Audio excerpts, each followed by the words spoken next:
Welcome everyone, my name is Rigel and today we are taking a look at what we know so far about Eurovision 2024 as of June of 2023. Now, it feels weird to be starting this series this early in the season, but this is Sweden, so we're naturally getting a lot of news very early on, plus from another country that I'll talk about later on. But yeah, this is what we know so far as of June of 2023 about Eurovision 2024. And if you also watch another Eurovision channel called RAJC, then you'll notice that we have pretty much the exact same title. But that's kind of where the similarities stop. We kind of examine the different issues differently. He obviously films using only webcam, and I pretty much only film without webcam. So yeah, we kind of take a different approach to the whole reporting on current Eurovision news thing. But if you like my content and you're not subscribed to RAJC, I do highly suggest checking him out. He does like long form rant content like myself, so if you enjoy my content, you probably will enjoy his as well. Plus he actually went to Liverpool when the grand final was happening. So yeah, there's that. But with that said, let's get right into Eurovision 2024, because like I said, it's Sweden. We're getting a lot of news way early in the season compared to any other host country pretty much. So let's get into the details of the hosts. Now, the host country is obviously Sweden because they won, in Liverpool. And in terms of the host city, there's actually a bit of drama, and there's actually four I keep trying to say countries, 4 cities that submitted their bid before the deadline, which was the 12th this month. That was the deadline, and as far as we can tell, the 4 candidates that submitted anything at all were kind of the big 3, Stockholm, Malmo, and Gothenburg, and also a little city in the north, or town you might even call it, called Örnsköldsvik, or the people from there might say Örnsköldsvik, but basically it's a kind of little small establishment, let's just say, but big enough to have hosted a heat of Melodifestivalen just earlier this year. So yeah, they're still pretty small regardless, but they have put forward a bid alongside the big 3 who have all hosted the contest before. And honestly, no one's really talking about Gothenburg. They claim that they fixed the roof issue at Scandinavium, but we don't really know what that means yet. But yeah, people are mostly talking about Stockholm and Malmo, and actually mostly about Stockholm. Malmo is really only being talked about because it's kind of a reliable proposal. It's the same arena as 2013, and yeah, and it's ready built. That's a thing that, believe it or not, Stockholm might not have, because according to some reports from Swedish media outlets, apparently the plan of Stockholm is to build an entire new temporary arena in Frihamnen, which is apparently near the SVT headquarters. Previously, there were reports that the Stockholm City Council were actually preferring Friends Arena over Tele2 Arena. But then this new report came out, and it kind of rendered both of those arenas kind of obsolete. And why are they obsolete, you might ask? Well, the first thing that is in common with Tele2 and also Friends Arena is football teams, basically, or if you're an American, soccer teams. But yeah, basically, both of those arenas have kind of their local football teams, and it might be the case that they just don't want to move.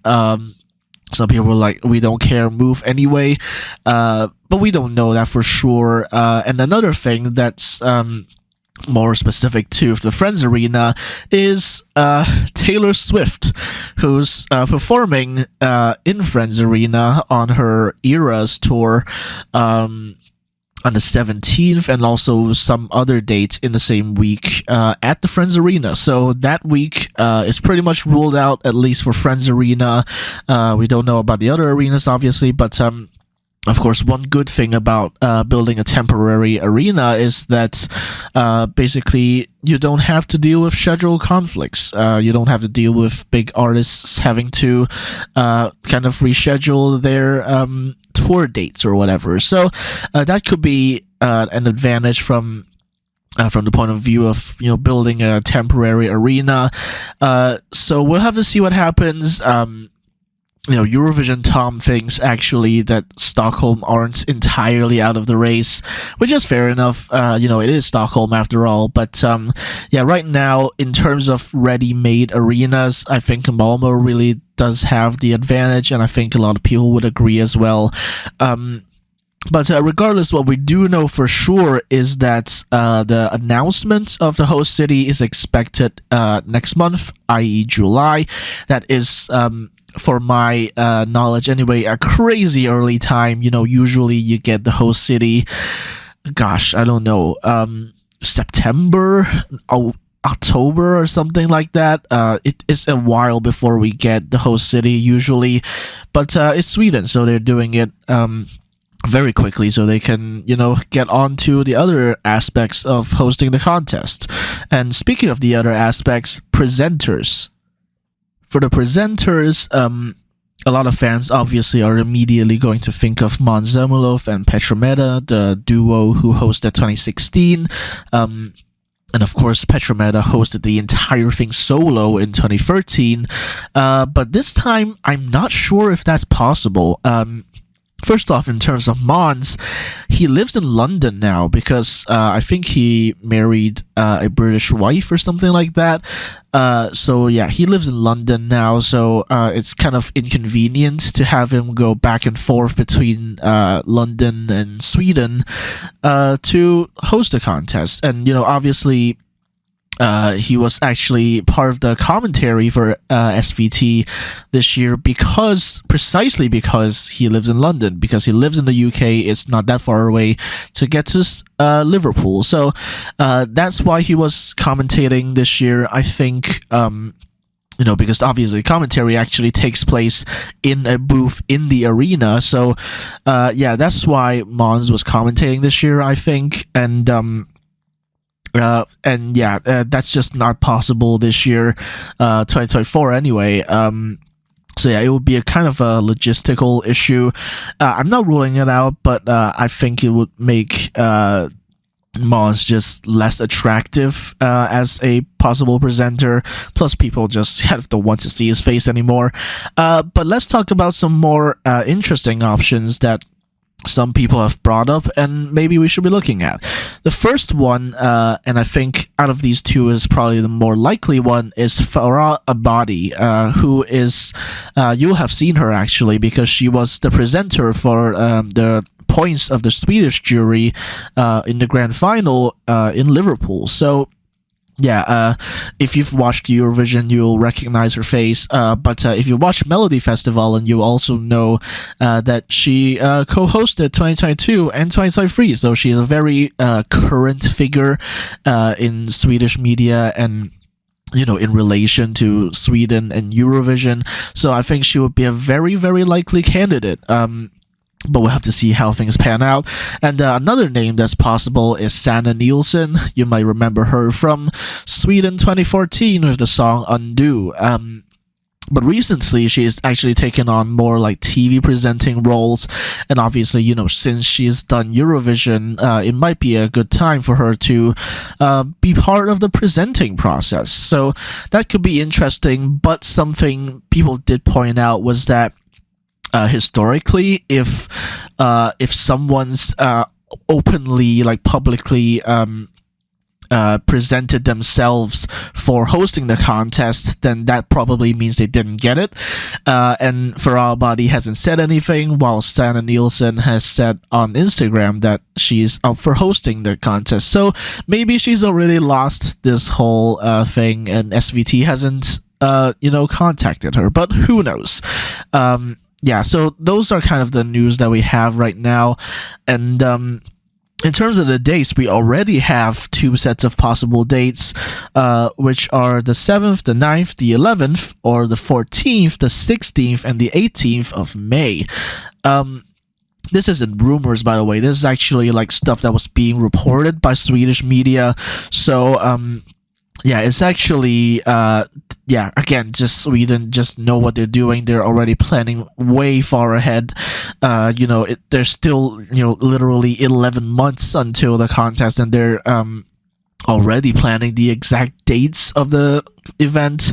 So yeah, again, worth noting that if they do pick the 18th for the final, that means that Friends Arena is out, because obviously Taylor Swift is going to be in the Friends Arena on the 17th, and it's not really unless you plan insanely well, or you basically make the whole stage just work for Taylor Swift and also Eurovision. Unless you do that, then otherwise it's not really possible to accommodate both Taylor Swift and Eurovision in the same week. So yeah, that's probably not gonna happen. We don't know when they'll announce the exact dates. Maybe they'll announce it alongside the host city, which I must remind you will be announced next month. We don't have a specific date on when it will be announced. There are Swedish media saying it will be mid-July.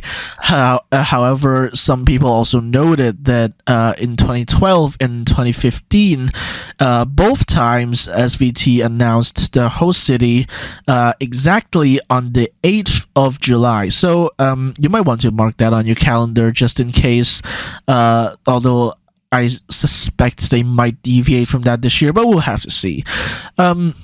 And another thing that people have been talking about, this has no backing at all. There's no actual Swedish media confirming this or anything, but a lot of people are strongly speculating, particularly people from Sweden are speculating that the theme could be environmental conservation, which is very interesting because that's a theme that's often talked about in Junior Eurovision. Think North Macedonia 2021 Green Forces. Was that even 2021? I don't even remember, but Green Forces from North Macedonia Junior Eurovision. You think stuff like that, but weirdly at adult Eurovision, that's really not a thing at all.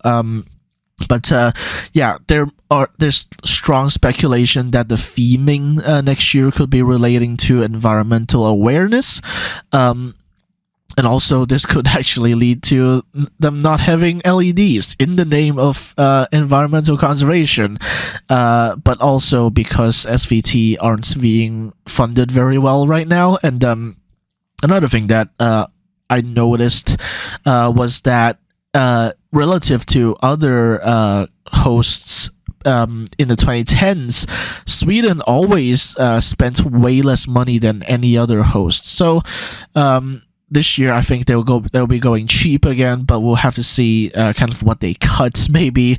And speaking of cutting, one thing that I didn't write here, I think, is that SVT are allegedly planning to cut down the show by an entire hour, which is huge, and one wonders how much you can really cut before it doesn't really feel like Eurovision anymore. And people are speculating they might be cutting the jury voting sequence.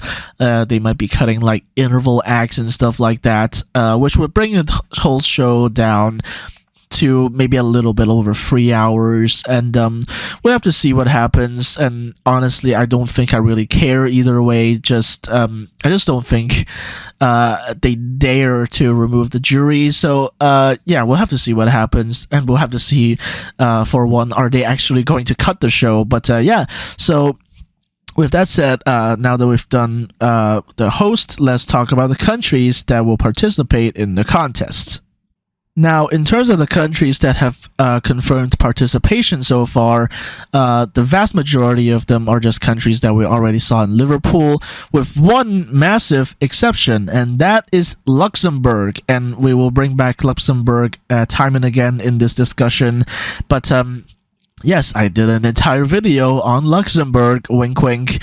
And yeah, another thing is that, well, actually, we'll get to that when we get to more of the news about Luxembourg. But some other countries that maybe could return are North Macedonia, Monaco, and maybe Montenegro.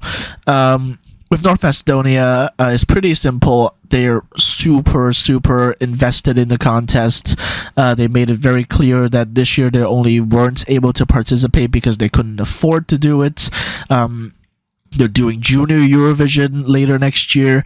Well, this year, actually. In fact, they have already announced their name for Junior Eurovision. You can watch my video on Junior for that. With Monaco, they are launching a new broadcaster called TV Monaco on the 1st of September, and basically if they can join the EBU before early December, I think, that means they will be able to take part in Eurovision 2024, but we'll have to see what happens. With Montenegro, it's a little more uncertain, again, with like with North Macedonia and like with many other Balkan countries. It's really just a question of whether they can afford to do it. And if they do, I think there's a pretty good chance they'll select Enisa, who is I've already talked about her quite a few times on my blog posts, but basically she's a New Yorker who represented New York. She's actually from Brooklyn. She represented New York in the American Song Contest, but actually her parents are Montenegrin Albanians from a town in Montenegro near the Albanian border. And she herself actually speaks fluent Albanian, actually. So, apparently, according to her on Twitter anyway, for 2023, she was actually approached by the Montenegrin broadcaster to represent the country, but then the whole thing didn't work out because they just couldn't afford it. So maybe when they afford it, maybe they can get back Anissa, basically. Apparently, according to Twitter, she's still into the whole thing. Basically, someone asked if she would do it again, and she said, depends on whether Montenegro want to qualify. So that could be interesting. Let me repeat that real quick. A Montenegrin Albanian American representing Montenegro. That's one hell of an ancestry. But with that, yeah, those are, I think, the three countries that we could see return to Eurovision next year in Sweden. But in the meantime, let's talk about some other countries that have already confirmed participation and something that's new that's coming from them. First off, Cyprus. They're having a kind of national final. It's called Fame Story or something like that. Something really corny. Yeah, they've got this new national final, but it's basically more like a reality TV show where they've got a number of candidates. I don't remember the exact number, but I wrote it on my blog post, link in the description. But yeah, basically it's kind of like a reality TV show, and then once we get the winner of that TV show, they'll get a song. So yeah, we'll see how this pans out. Speaking of national finals, we actually have a few entries about national finals here, but with the Netherlands, there's also talk of potentially bringing back a national final. Nothing official, but I think there's a lot of locals who are wanting it back, basically. But you know, it was quite a while since they've had a national final. But yeah, I think a lot of locals are like basically complaining that you know, about the lack of transparency in the whole selection process, and they kind of want to change that, so they want a national final. But we'll have to see what happens. And another country that didn't qualify this year and broke a qualification streak was Greece. And there's also talk of Greece having a national final. Again, this is more just speculation. There's nothing official at this point. But But one thing I did upload onto the blog post today was that Demetrius Kontopoulos, who is from the Dream Team, if you know, you know, as he was seen with this Australian Greek singer called Celia Costas or something like that. Celia Pastis, something like that. They were recording a song together, and one wonders whether this has anything to do with Eurovision. But I guess we won't find out until much later. The next one, we're going back to Luxembourg, and this is absolutely huge news that Luxembourg are returning to the contest to begin with, but not only that, they might be having a national final. Basically, there's actually a website right now. If I remember, I'll edit some footage in. But basically, they have a website called Eurovision.lu. You can visit it right now. And basically, if you're watching this before 10 a.m. CEST of the 3rd next month, you will be able to see basically a live countdown until they reveal more details about their national selection process, is how they call it on the website. So yeah, that is very exciting. And actually, I think earlier today, or maybe just earlier this week, the Prime Minister Xavier Bettel actually talked to RTL in an interview, and basically they said that if they win next year, they would be willing to host the contest themselves, which is very interesting because, obviously Luxembourg isn't the largest of countries. You will think that they might not actually have a venue to host, but it turns out they have a venue in Luxembourg. I can't remember what it's called, but it starts with D apostrophe, and it actually has apparently around 8,300 capacity. That sounds very small, and frankly, it is very small. But if you think back to Tel Aviv, the convention center, I think that only had around 9,000. So it's really not that much smaller, and realistically, they could pull it off. So we'll have to see what happens. But the fact that the Prime Minister himself is talking about potentially winning the contest and hosting it in 2025, oh boy, they are dedicated. And yeah, we love to see it. And again, like I said in the previous video, RTL are rich, and they probably aren't going to be scared to throw money at whoever to get some really good staging. So we'll have to see what happens. And again, the wording on the Eurovision.lu website says national selection process. So that's very exciting, and we could be getting a national final. The Prime Minister actually also said that their representative has to have cultural ties to Luxembourg. So it doesn't necessarily need to be a citizen of Luxembourg, so that could be interesting. Maybe they could have some French singer or something like that, or better yet, a Portuguese singer. So we'll have to see what happens. In the meantime, speaking of national finals and surprisingly exciting things, Ireland. Well, this is not really exciting in the sense of we're getting something actually competent, but for once they've started opening submissions pretty much now.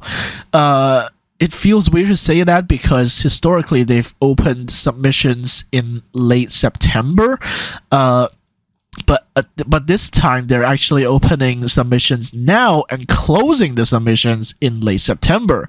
So we'll have to see what happens there.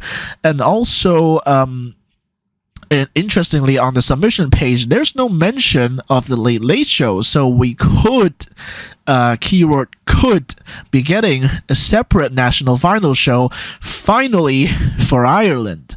And speaking of potential artists, though, there's two, and those two I think would make any Irish Eurovision fan very excited. The first one is Orla Gartland, and if you don't know who that is, basically she's an indie artist. I'll be honest, I don't listen to her, but a lot of my friends on Twitter, they do, and they're very excited about this, so I'm excited. Basically, after the submissions opened, a lot of people tagged Orla Gartland and told her to submit a song, and then she responded, "OMG, imagine," and also said later, tweeted later, that the amount of people tweeting at her to do Eurovision 2024 is unreal. So. I mean, that's not a no, right? So we'll have to see what happens. And then another name, and I don't know if I'm pronouncing this right, is Rishin O. It's spelled Roisin. I think it's pronounced Rishin or Roishin, something like that.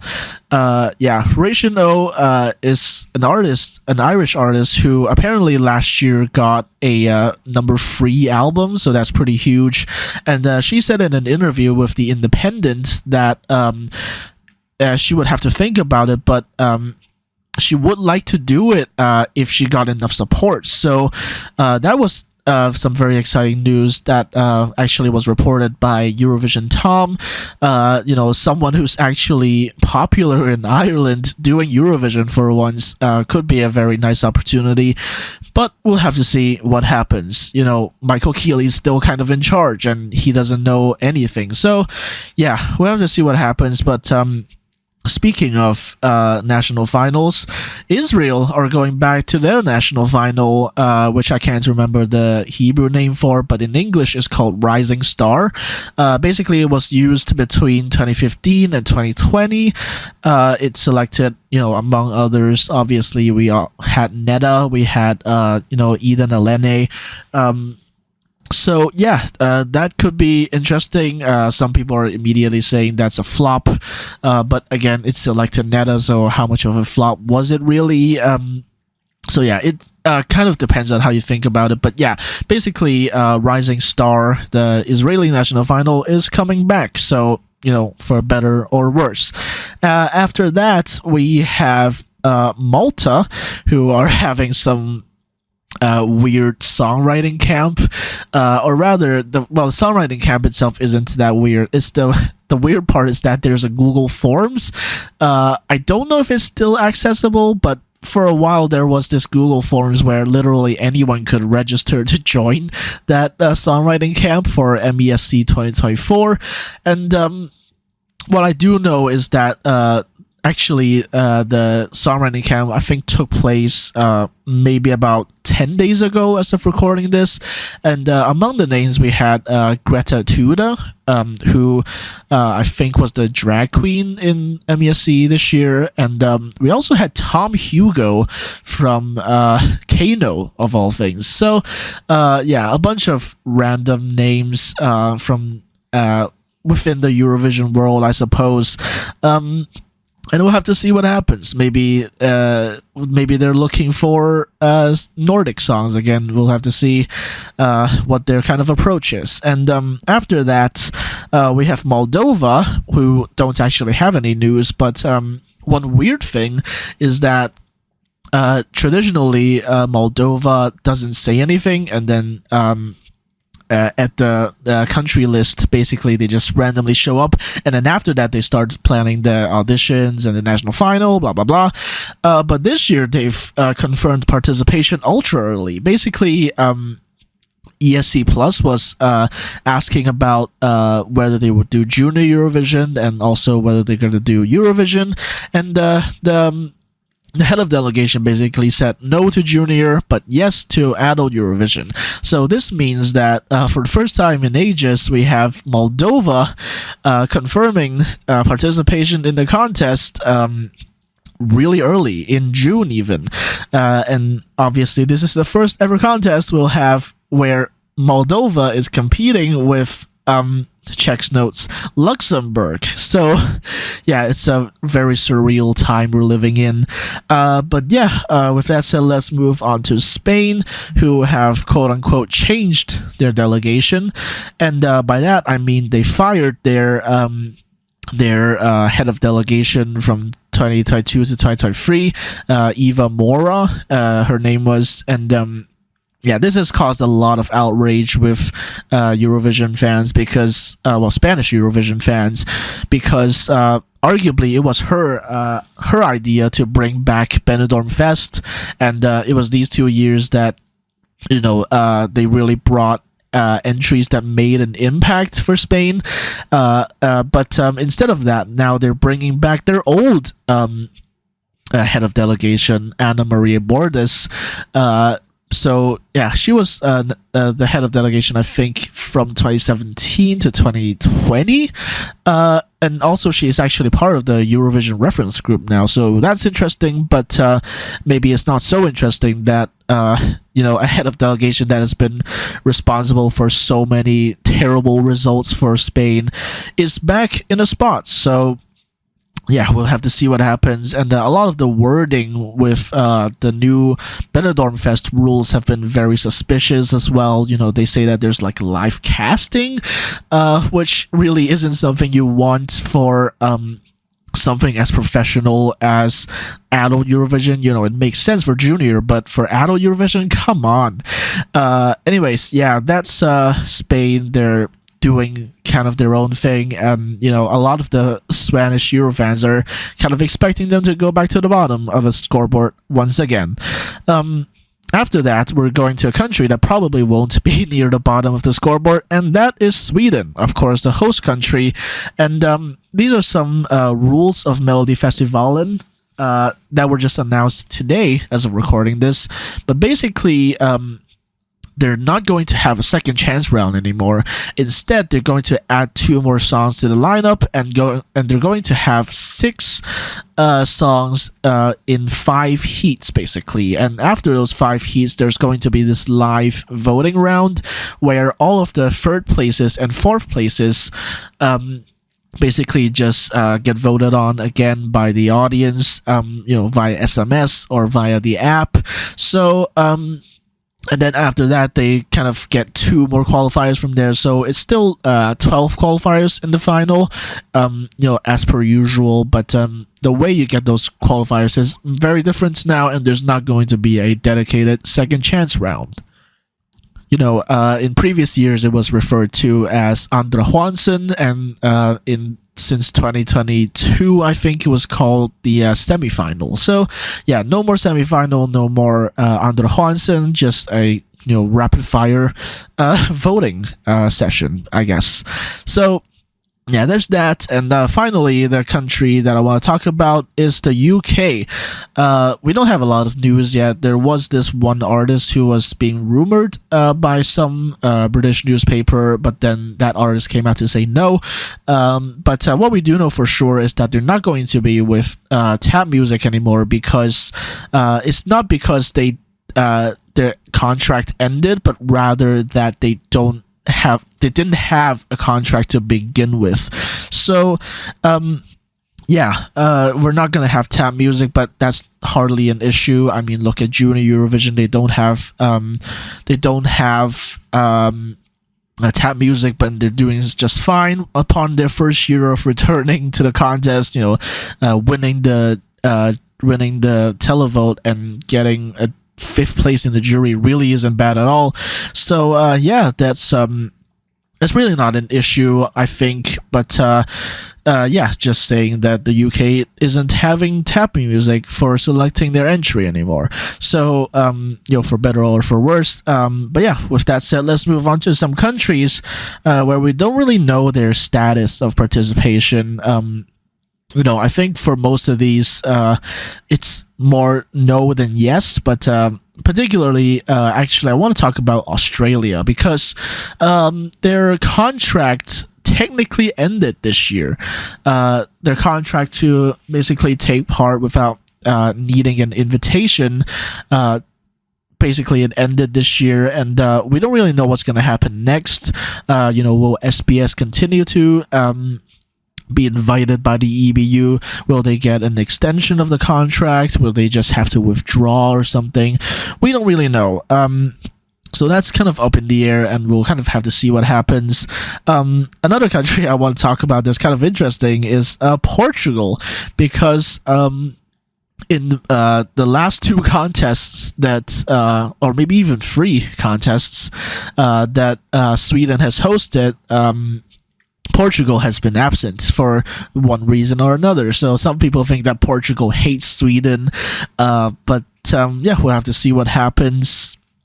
Yeah, we'll have to see if Portugal will be in Sweden next year. But we're talking about if we're talking about more like debut countries, or even non-countries at this point, the Faroe Islands.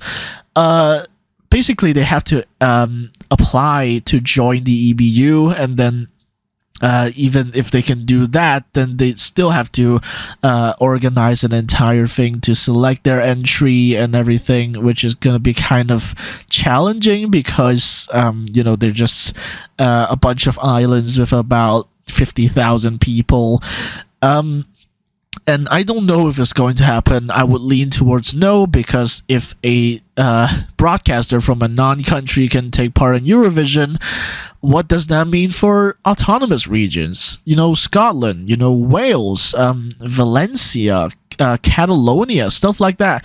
What does that mean, right? It's a whole new can of worms, and I really don't think the EBU are up to open that can. So yeah, and on a similar vein, Kosovo, they started a new festival called Festivali Tërkëngës, not to be confused with the Albanian Festivali I Këngës. Yeah, they started that new festival called just FTK for short, basically. But their broadcaster still isn't in the ITU. Basically, they need to be recognized by pretty much most countries on Earth to get into the ITU, and right now they just don't have that. But apparently, I read somewhere that they've got Serbia's permission or something like that, or Serbia's not blocking them anymore. I don't really know. It's a really complicated issue, but in short, they're not in the ITU. So that's kind of a prerequisite to join the EBU. So we'll have to see what happens, but I don't think it's very likely in the near future. But one sad thing that we do have to talk about is countries withdrawing. So far we don't have a clear indication of who is going to withdraw. Some people think maybe Latvia or Georgia could do it because they haven't qualified in ages. I tend to think neither of them will withdraw, to be honest. And I think if anyone's going to withdraw, it's probably Romania, because the situation in Romania has been really messy. Theodore Andre actually did an entire kind of expose interview where he basically is said that he was just pretty much ignored throughout the whole process by TVR. And that got a lot of locals very enraged. And honestly, this time, if they do put up like a should we participate in Eurovision poll, I think a lot of people would vote yes, including Eurofans at this point, because clearly TVR just doesn't care for their product, as they call it. So yeah, Romania might withdraw. Meanwhile, Moldova has already confirmed participation.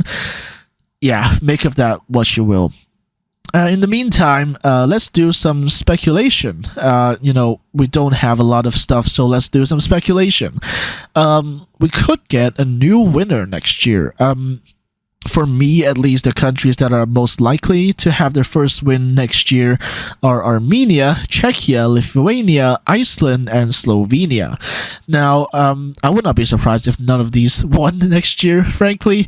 But particularly out of these, I think the ones that are really like on an upward trajectory, I think those are Czechia and Lithuania, which is kind of hilarious because Czechia is probably one of the least funded countries in Eurovision right now, but they are legitimately on an upward streak at Eurovision. They've been qualifying pretty consistently in the past 5 years or so, bar 2021, but they've qualified consistently. They've pretty much done pretty well almost every time, despite a poor running order slot. Obviously this year they got top 10. Last year they didn't do well, but they got fourth in the semifinal. And obviously Nicholas Joseph got sixth place, I think it was, in 2018. So yeah, they actually are pretty consistent lately, and honestly I would not be surprised if one day they just pull out a winning song and just we're going to Prague suddenly. So yeah, we'll have to see what happens. But personally I think that the next country to get their first win is either Lithuania or Czechia. And in terms of second wins, I think the most likely ones are Finland, Estonia, and maybe Belgium. With Finland is pretty self-explanatory, honestly. Bar the Rasmus in 2022, they've been on a really, really strong streak in the 2020s. Had they chosen best, I think they probably would have gone minimum top 10, and that would be a consistent top 10 streak through the 2020s. And a lot of fans are starting to regard UMK as the kind of benchmark national final, the national final that most of them should be aspiring to become. A lot of people have really praised Finland's recent approach to Eurovision, and I even joked in the Junior Eurovision video that Finland are they're busy trying to win Eurovision to do junior. So yeah, I think if we're talking about any country getting their second win, I think the most likely probably is Finland. They're really, really going for it. They're going with really high quality songs, really good staging, and yeah, I just think they're pretty likely to win, honestly, in the next few years, if I'm being honest. And then we'll go to Tampere next year. So yeah, after that, believe it or not, Estonia, actually, this year for myself, Eesti Laul was actually my favorite national final, and I think a lot of people agree that there were really strong songs this year. Which is kind of atypical of Eesti Laul, I'm sorry to say it. But yeah, the quality of songs in general in Eesti Laul has been improving and improving. And maybe, just maybe, they'll pull out a win this decade. So who knows? Another country that is surprising to see on this list is Belgium. Now, obviously, it kind of depends on who from Belgium is going to win. Is it going to be RTBF? Is it going to be VRT? And honestly, it sounds ridiculous to say, even just 2 years ago, but honestly, I think VRT might be the first one to have their win, in the 21st century for Belgium, because Eurosong, the Belgian Eurosong, is actually looking like a really solid format for a national final. It's got people watching, it builds a rapport between the artists, and you get good results at the end of it. Belgium's actually Flanders' best result since 2010. So yeah, that's really huge, and I think honestly, Eurosong is actually a surprisingly competent national final. So maybe, just maybe, we could see VRT win Eurovision this decade. But we'll have to see what happens. And for the first wins, if you're wondering why I didn't mention Malta, San Marino, and Moldova, basically these two, I think, both suffer from the issue of, well, yeah, they struggle with one vote or the other, basically. In particular, Moldova is great with the televote, but they almost never get points from the jury. With San Marino, they kind of struggle with both, to be honest, but they do tend to do a little bit better in the televote. And Malta is another one of those basically jury bait countries, because no one votes for them in the televote, as we saw with 2021. And another country that isn't written on the slides here, but I think is also working towards their next win, is Norway. When the first predictions that I saw come out on the internet, a lot of people were actually predicting Norway to win Eurovision 2024, and that could happen. I'm not ruling it out, and honestly, I've been kind of standing Norway a little bit, so I would love to see Norway win the contest in the 21st century. Don't get me wrong, Nocturne is amazing, but we'll have to see. They're probably going to pull out some like really good pop, and if they can stage it right, if they can get the jury support for it, then we could absolutely be going to, I don't know, Oslo in the next few years. So yeah, that's another country that I think is quite likely to have their next win this decade. But again, we'll just have to see what happens. And let's just throw a wild card in there. Luxembourg. Again, I already said this in the previous section, but the Prime Minister is saying that if they win, they're willing to host. So they have really great confidence in their team. They're really like approaching the whole thing with a good perspective, let's just say, and so yeah, we could be seeing Luxembourg throw out a really high quality song with really sophisticated and thoughtful staging, and yeah, that's a win for them. That's their sixth, as they say. And in terms of qualifiers, I'm sorry for laughing, but yeah, Latvia and Georgia, and some people, I actually will get back to this a little bit later, but obviously Latvia and Georgia, they haven't qualified in ages, and maybe that will change in 2024. But for now, let's move on to some other things relating to Eurovision, and that's interval acts. There's a few things. The first one, alphabetically, is the ABBA songbook. So basically, it's just kind of a tribute to ABBA. Obviously, they had their 50th anniversary, next year or something like that. I think they won Eurovision in 1974. I can't do maths right now. But what we will definitely not get is a performance from ABBA themselves, because they've already said no. But we could still get some sort of ABBA tribute. So I have to see what happens. Another tribute we could get is Loreen. Obviously, Loreen has won Eurovision twice now. She's also got a number of other songs, number of other albums even. So we could get Loreen performing kind of like a medley of some of her songs, like, My Heart Is Refusing Me, obviously Euphoria, Statements, and then Tattoo, and maybe some other of her songs that she didn't go to Melfest with. But we'll have to see what happens, and I think it will happen, honestly. I think that's what happened in 2013. Don't quote me on that. I haven't even watched 2013, so yeah, but speaking of countries and artists that placed high in Eurovision 2023, Gaia might be involved. That's kind of just a rumor. That's kind of really just speculation. But basically, Loreen was on a radio show in the UK, and one of the interviewers basically suggested maybe they could have Gaia as part of an interval act, and Loreen said she would love that. So maybe we could get Gaia performing on, as they say, enemy territory. So we'll have to see what happens. Again, if you ask me, I think we saw two winning performances in Liverpool, and I would have been very happy if either of them had won the contest. But for something a bit less related to Eurovision, Zara Larsson. Basically, if you don't know who Zara Larsson is, she's basically this huge pop star who happens to come from Sweden.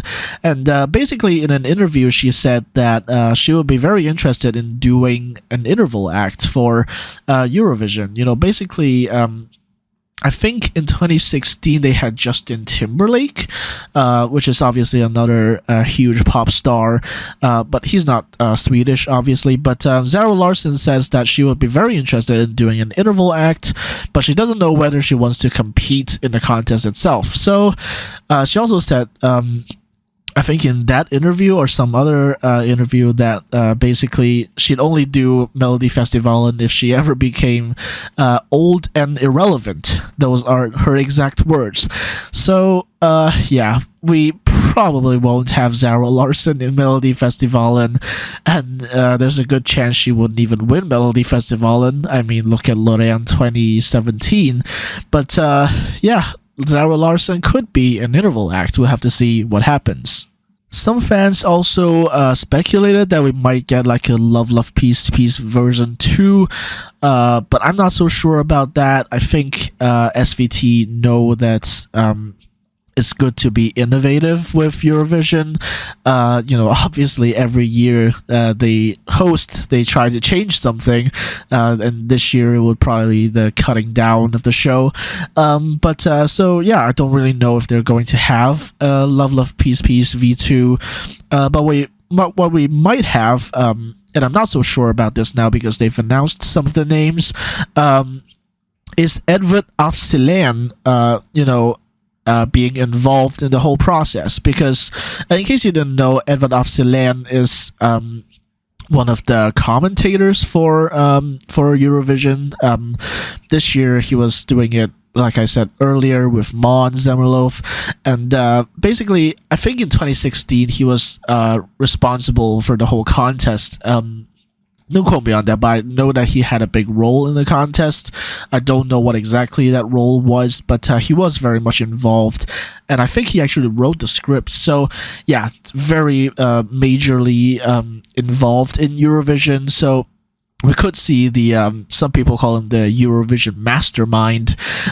Some people might think that Edward af Sillén might be involved once again in a Sweden-hosted Eurovision, but we'll have to see what happens. And now here's where we get to the interesting part. Now these are all rumors, I have to say that. None of these are confirmed. We don't have a single artist, obviously. But here are some names that I've seen going around. So let's start with Greece. First off, we have Josephine, who has been on the wish lists of many Eurofans over the years, and then this year she's like, should I do Eurovision, on an Instagram story, and I don't really know if it's going to happen, and if it's going to happen, it would probably be for Cyprus, but I can't see her doing that stupid talent show thing. So we have to see what happens. But another interesting name is Eleni Foureira. You obviously know her from 2018 Fuego, second place for Cyprus, and this time she says she would like to represent Greece, which is of course her home country, even though she's of Albanian descent, but we don't talk about that here. Yeah, but basically she said that if she were to do Eurovision again, and she kind of wants to apparently, and she would do it for Greece rather than Cyprus, which, it makes sense.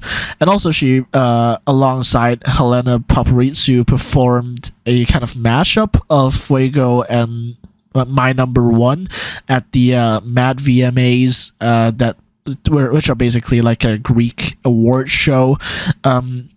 So yeah, that's interesting as well. I don't think we're going to get Eleni Foureira, especially if she has to sit through a national final. But we'll have to see what happens. In the meantime, the Netherlands. Mia Nicolai literally tweeted, Eurovision 2024, anyone? And that's all I have to say about that. What I will say actually is she apparently did this random Zoom call with Taya from Taya and Selena, and maybe, just maybe, Taya is writing a song for her to try to represent the Netherlands again, this time solo. And speaking of solo and Mia Nicolai, she's released a new song. I can't remember what it's called because I don't listen to music in the off season, but if you're interested, Mia Nicolai released a new single, so go check it out. In the meantime, Spain, their delegation is going down the gutter with this one, but basically, two names that are possible. The first one is Megara.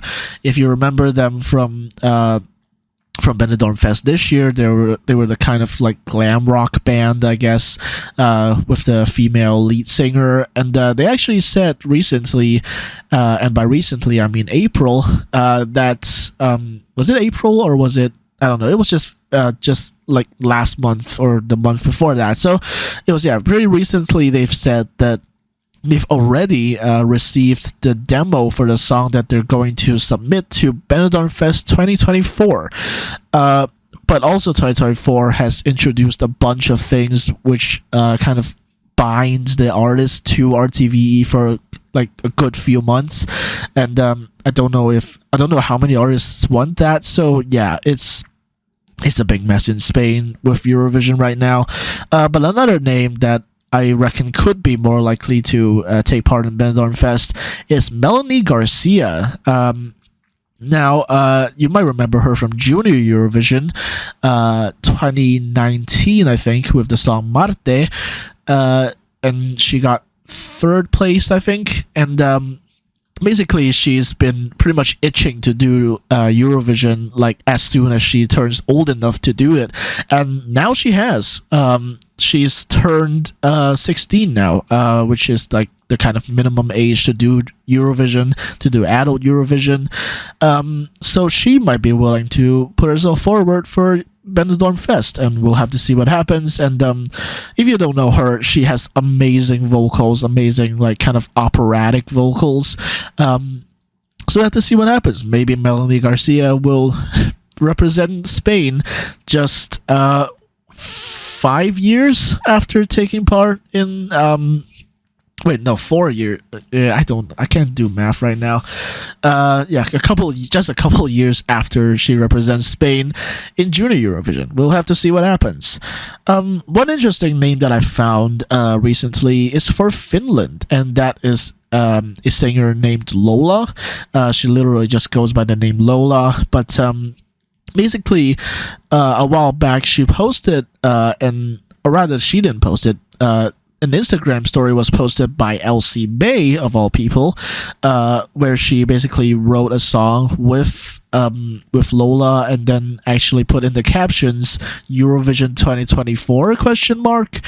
I'm not gonna say anything, and I don't really know if this is going to make it into the national final even, but we'll have to see what happens. That's kind of the only clue that I've found so far. Maybe there are others. We'll have to see what happens. Another country that is kind of surprising that we have rumored names for is Georgia.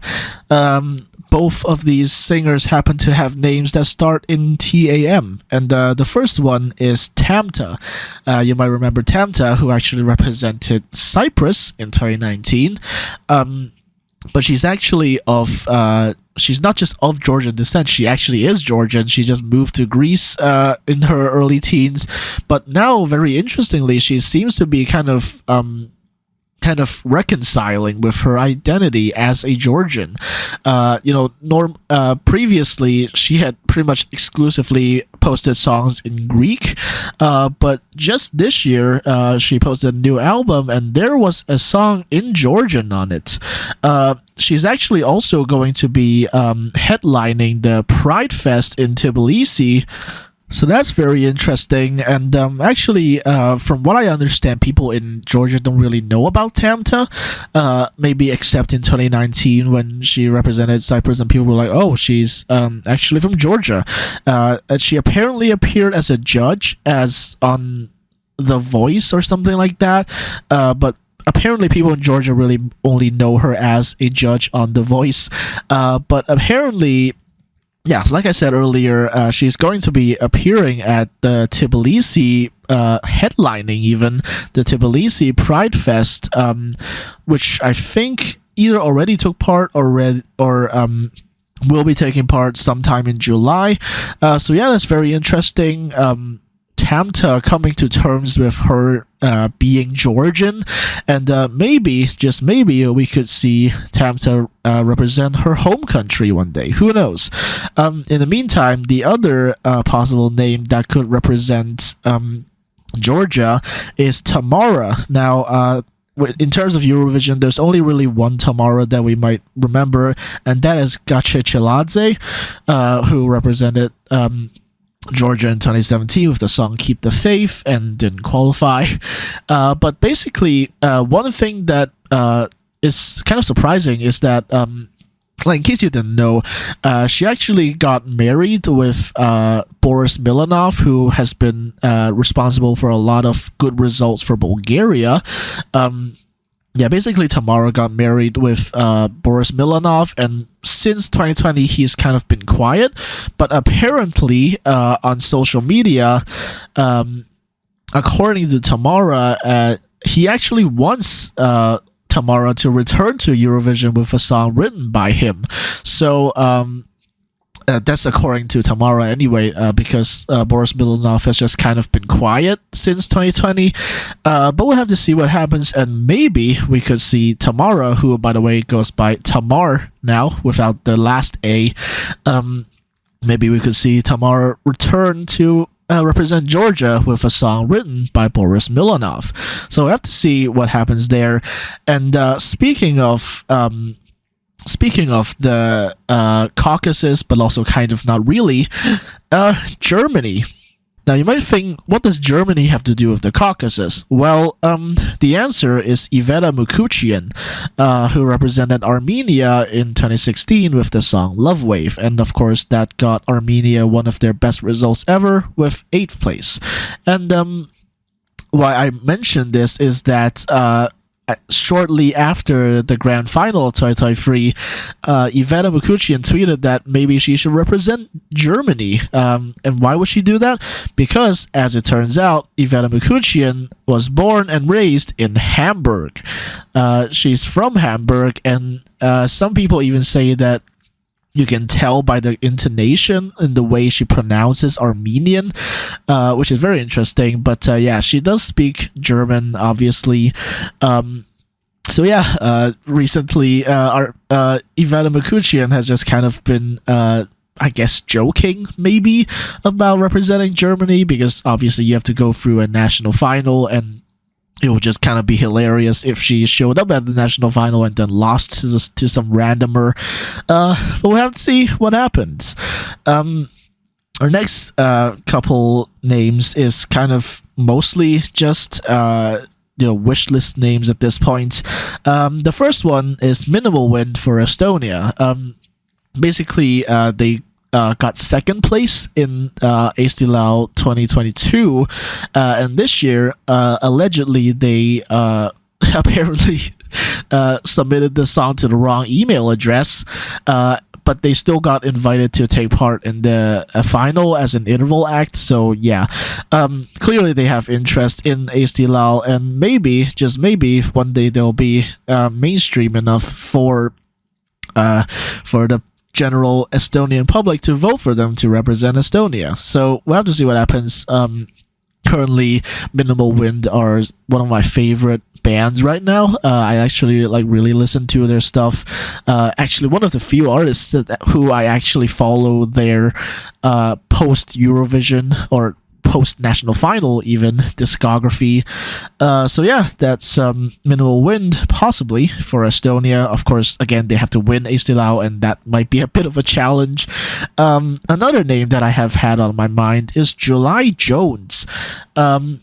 She took part in EMA 2022 with the song Girls Can Do Anything, and it was a huge fan favorite, including a favorite of my own. And basically, she's Slovenian. I don't know what the adjective is. I'll just say Slovenian. She's Slovenian, but for the most part, she works in London, and she actually co-writes a bunch of K-pop songs, which is very interesting. And in fact, not just K-pop, specifically BTS. So yeah, in some BTS songs you will find the name July Jones, and you'll wonder who that is. Well, she took part in the national final of Slovenia and came 5th place. There's a lot of hype around her, and one thing that made her kind of relevant recently is that apparently one of the songs on Mae Muller's new album is co-written by July Jones. So that's very interesting, and some Slovenian Eurofans are now calling for RTV Slow to basically internally select her for Slovenia 2024, and we'll see what happens there. I would love to see it, but again, maybe they just maybe they're just going to bring back EMA. We'll see what happens. With Montenegro, I already talked about Anissa, so let's just skip past that. And the final Caucasus country I want to talk about today is Azerbaijan.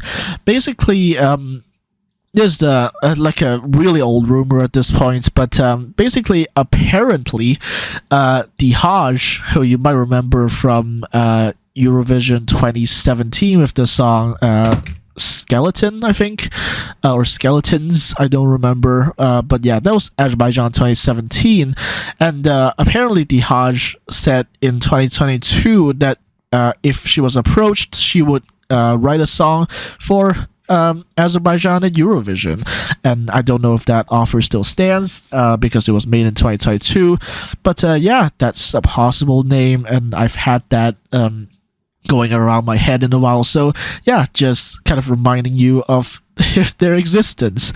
So yeah, those are a bunch of potential artists. Again, all of these are rumors. We don't even know if some of these are going to submit their songs to Eurovision. We'll just have to see what happens. In the meantime, of course, with Eurovision, we have a host entry. And, with Sweden, obviously, we're getting Melodifestivalen. And like I mentioned before, there's going to be one more heat, a total of 30 songs, and no second chance round. And some names that I'm just kind of putting out there completely randomly, that I think could be a good host entry: Teos, Smash Into Pieces, Kiana, Clara Klingenstrom, Clara Hammerstrom, and Darin. And I don't know about Darin really, but the others I think could be good choices for host entries.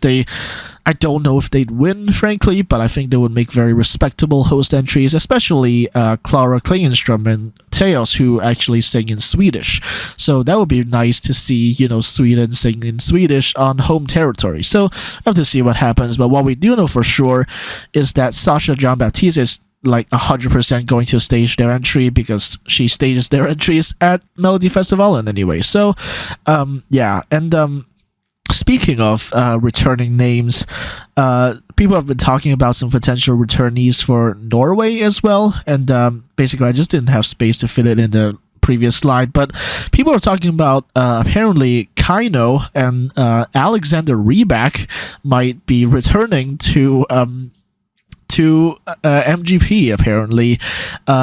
With Alexander Rybak, is a bit more, speculation. He hasn't really said much, actually, but people are thinking that with all the Eurovision-related stuff that he's talked about lately, he might be interested in doing it again, which I would hate to see, but maybe that's just me, maybe that's just Twitter, but who knows.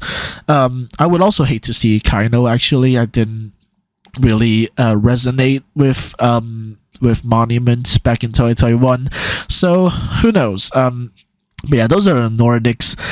Personally, I would like to see maybe Teos or Clara Klingenstrom, or actually Smash Into Pieces. These would be really, really good host entries, but we'll have to see what happens. And remember the thing I talked about, Latvia and Georgia having terrible qualification streaks? Well, one thing that Eurovision Tom pointed out is that last time Latvia and Georgia qualified was 2016, which was hosted in, wait for it, Sweden. So we might have Latvia and Georgia qualify again in 2024, but we'll have to see what happens. Of course, it depends on what kind of songs they're sending, what kind of staging they put onto that song, and stuff like that. And as usual, Sweden, Italy, and Ukraine are kind of countries that we pretty much de facto expect in the top 10. They're the kind of contemporary Eurovision powerhouses. But speaking of powerhouses, we might have Luxembourg join them. Obviously, Luxembourg hasn't had to sit through a semi-final before, so if they qualify in 2024, they will have matched Ukraine's 100% qualification record. So, yeah, of course that doesn't automatically make them a powerhouse, but again, looking at all the evidence that we have so far, launching a national final in July, it seems that RTL, or at the very least, Xavier Bettel himself, the Prime Minister, they have a pretty high level, not only of confidence in themselves but also enthusiasm and money. So all these three things could make for a really good Eurovision country. They could put some, again, really thoughtful staging, really high quality songs, and yeah, with all that taken into consideration, Luxembourg could be a new